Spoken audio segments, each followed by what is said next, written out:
Hello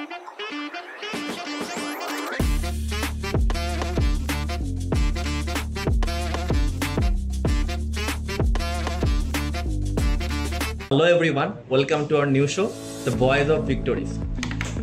আবারও বছর ঘুরতে এসেছে ফার্মাফেস্ট। ফার্মাফেস্টে প্রত্যেকবারের মতো আমাদের এবারও রয়েছে 4টি কম্পিটিটিভ সেগমেন্ট, যার মধ্যে একটি হলো স্টল এক্সিবিশন। এই সেগমেন্টকে অন্যান্য যে কোনো সেগমেন্টের থেকে আলাদা করে উপস্থাপন করার রিজন একটাই, এখানে শুধুমাত্র ফার্মেসি রিলেটেড টপিকগুলোকে মডেল আকারে উপস্থাপন করাই না, স্টলকে ডেকোরেটিভ ওয়েতে সাজানোর যে একটা প্রচেষ্টা, সেটা আমরা এই সেগমেন্টের মাধ্যমে দেখে থাকি। যার কারণে বিভিন্ন গেমস এবং বিভিন্ন ডেকোরেটিভ স্টল দেখার জন্য যারা ফার্মেসির স্টুডেন্ট না আমাদের বিশ্ববিদ্যালয়, তারা পর্যন্ত এই স্টলগুলো ঘুরতে আসে এবং তারা ভিজিট করে।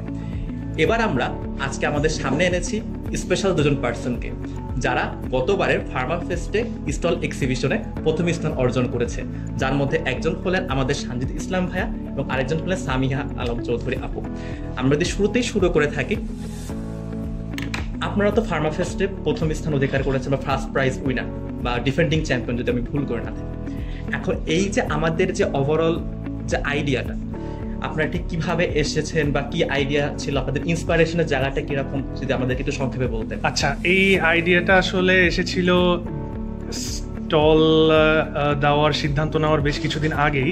আমি ডক্টর মাহবুবুর রহমান স্যারের ফার্মাকোলজি 4 ক্লাস করছিলাম। স্যার আমাদেরকে এপিলেপসি চ্যাপ্টার পড়াচ্ছিলেন। তো সেটা পড়াতে পড়াতে স্যার একজন স্পেশাল রোগীকে মেনশন করেন। ওনার নাম ছিল রজার ফ্রিশ। উনি একজন আমেরিকান ভায়োলিনিস্ট ছিলেন। তো ওনার হাতে ট্রেমর ডেভেলপ করার কারণে উনি ভায়োলিনটা প্রপারলি বাজাতে পারতেন না। তো মায়ো ক্লিনিকের একটা ডক্টর ডিসাইড করেন যে ওনার জন্য উনি আর কি deep brain stimulation surgery perform করবেন, যেখানে নিউরনের পার্টিকুলার রিজনগুলোকে স্টিমুলেট করে আপনি হচ্ছে এই ট্রেমরটা ঠিক করা যায় আর কি। তো সেইখান থেকে আমি জিনিসটা আমার কাছে খুবই ইন্টারেস্টিং লেগেছিল। আমি বাসায় গিয়ে এটা নিয়ে আরও পড়াশোনা করি। দেন সেখান থেকেই স্লোলি এই আইডিয়াটা আসে যে আচ্ছা, এটা তো একটা ইনভেসিভ প্রসিজিওর, যেহেতু আপনি সার্জারি করবেন, স্কালটা ওপেন করবেন, ইলেকট্রোড ইনসার্ট করবেন, তো এটা নন ইনভেসিভলি করা যায় কিনা।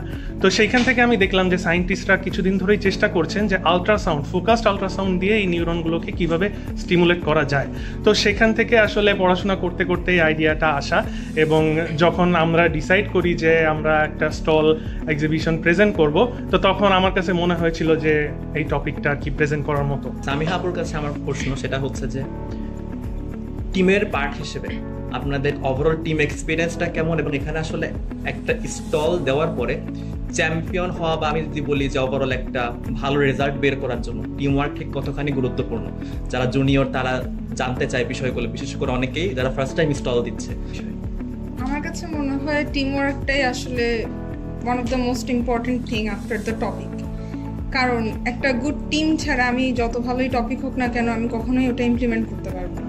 যেমন অলরেডি একটা থিওরিটিক্যাল সায়েন্টিফিক নলেজকে যখন আমি প্র্যাকটিক্যালি ইমপ্লিমেন্ট করতে যাই, it's already tough, it's not a cake work. So এই জন্য হচ্ছে একটা গুড টিম ওয়ার্ক অনেক ইম্পর্টেন্ট।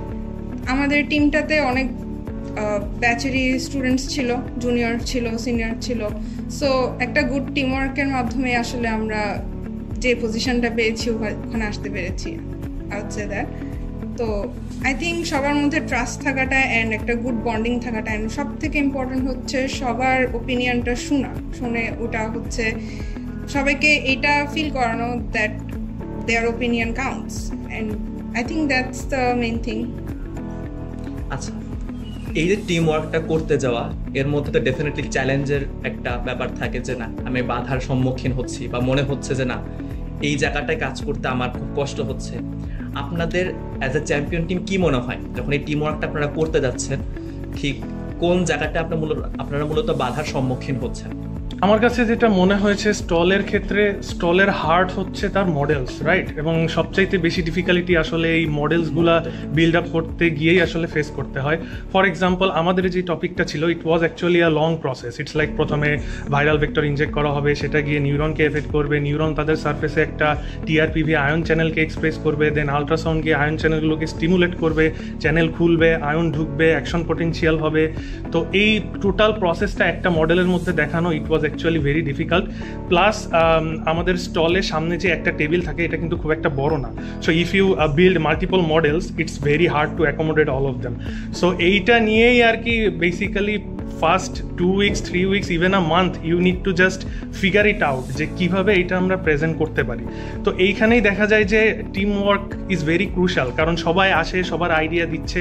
এবং আমার কাছে যেটা মনে হয় তোমার টিমে যদি এমন একজন মেম্বার থাকে যে এই মোটর, কারেন্ট বা সার্কিট এই টাইপের জিনিস সম্পর্কে একটু বেসিক আইডিয়া রাখে, then I would say you are 1 step ahead। And আমাদের টিমেও এমন একজন ছিল, ওর নাম হচ্ছে রিমন, ছেলেটা আমার ব্যাচেরই।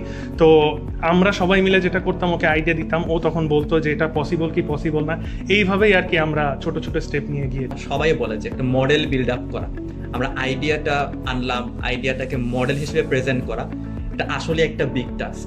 এবং আপনারা ঠিক সেম কথাটাই বললেন।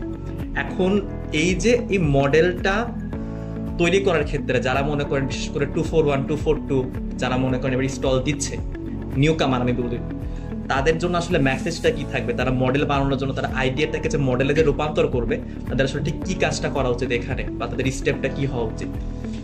এখানে আমি এটাই বলবো যে ফার্স্ট অফ অল একটা টপিক যখন আমরা সিলেক্ট করতেছি, এটা ইম্পর্টেন্ট যে আমি বুঝতেছি যে এই টপিকটাতে আসলে কি বুঝাতে চাচ্ছে আমি নিজে, যেহেতু আমি হচ্ছে পার্টিসিপেন্ট। তো বুঝে দেন এমন ইজি ওয়েতে জিনিসটা বোঝানো যেন আমার সামনে যে মানুষটা থাকবে, it could be a professor, it could be just a guest, আর ইট কুড বি স্টুডেন্ট, আর এমন হতে পারে যে টোটালি ডিফারেন্ট ডিপার্টমেন্ট থেকে কয়েকজন আসলো জাস্ট স্টলটা ভিজিট করতে। ওই মানুষটা যেন ওই জিনিসটা বুঝতে পারে যে আমি আসলে কি বুঝাতে চাচ্ছি, এরকম ইজি ওয়েতে জিনিসটা শো করা। অলমোস্ট একটা বছর আপনাদের জয়, কি মনে হয় যে একটা বছর আগে গেলে পরে, জানি হয়তো আপনারা ফার্স্ট প্রাইজ পেয়েছেন, তাও কি কোথাও কি মনে হয় কিনা যে না এই জিনিসটা আমরা হয়তো চেঞ্জ করতে পারতাম, আমাদের কাজটা আরেকটু সহজ হতো? অ্যাকচুয়ালি আমার কাছে মনে হয় ডিসপাইট বিং চ্যাম্পিয়ন্স, অ্যাকচুয়ালি যেহেতু আমি যেটা বললাম আর কি, আমাদের প্রসেসটা অনেক লম্বা ছিল, তো আমরা আসলে অনেক কিছু প্ল্যান করেছিলাম। লাইক বারবার পুরান ঢাকা গিয়ে বিভিন্ন রকমের মোটর কিনে আনা, এই করা সেই করা, আমরা অনেক কিছু অ্যারেঞ্জ করেছিলাম। বাট টু বি অনেস্ট, প্রত্যেকটা মডেলের জন্য না তোমাকে অনেকবার ট্রায়াল ইরর করতে হয়। ইটস লাইক যে you hardly get it right the first time. So এটা করতে করতে অনেক সময় চলে যায়, যার কারণে যেটা হয় যে যা যা তুমি প্ল্যান করবা সব কিছু আসলে ইমপ্লিমেন্ট করা পসিবল হয় না। আমাদের স্টলটা অবশ্যই সুন্দর যথেষ্ট ছিল, কিন্তু আমার কাছে মনে হয়েছে যে আর একটুখানি সময় যদি আমরা পেতাম, যদি যেই মডেলগুলো আমরা প্ল্যান করেছিলাম ওইগুলোও আমরা প্রেজেন্ট করতে পারতাম, তাহলে আমার কাছে মনে হয়েছে যে মেন্টাল স্যাটিসফ্যাকশনটা আরও বেশি আসতো আর কি। সো যদি ফিরে যাওয়ার সুযোগ থাকে এটাই করবো আর কি। আমার দুজনের কাছে শেষ প্রশ্ন, যখন আপনারা জানতে পারলেন you are going to get the first prize, আপনাদের ইমোশনের জায়গাটা যদি একটু শেয়ার করতেন আমাদের সবাইকে, আসলে ওই সময় ঠিক ইমোশনটা ঠিক কিভাবে কাজ করতেছিল আপনাদের, বা আপনাদের এক্সাইটমেন্টের জায়গাটা? আচ্ছা, আমার কাছে এটা হচ্ছে দ্বিতীয় এক্সপিরিয়েন্স ছিল। আমি 2022 ফার্মা ফেস্টেও স্টল দিয়েছিলাম, তো ওই সময় যেহেতু সবাই ব্যাচমেট ছিল, আর এইবার আমি যখন দিয়েছি তখন ম্যাক্সিমামই আমার টিমে ছিল জুনিয়র্স। তো it was from my side, it was kind of like যে I am doing it for them, I want to see them happy. তো এই দিক থেকে আমি একটু বেশি প্রেশার ফিল করছিলাম যে হ্যাঁ, আমার নিজের হয়তো কিছু যাবে আসবে না, what ever the outcome is, but I wanted to win it for them.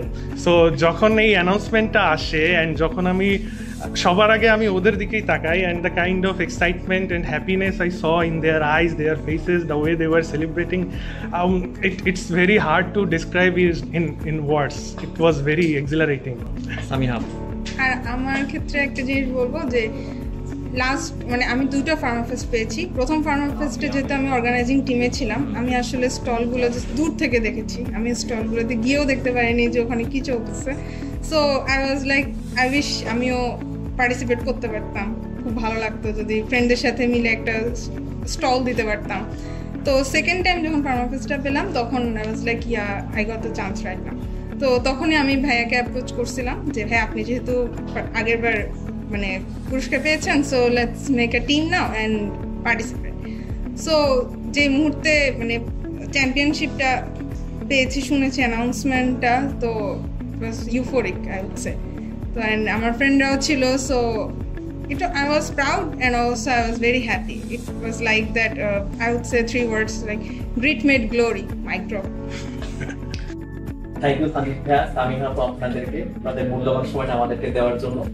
এই মাধ্যমে আমরা শেষ করছি আমাদের ফার্স্ট প্রাইজ উইনারদের interview. Thank you so much.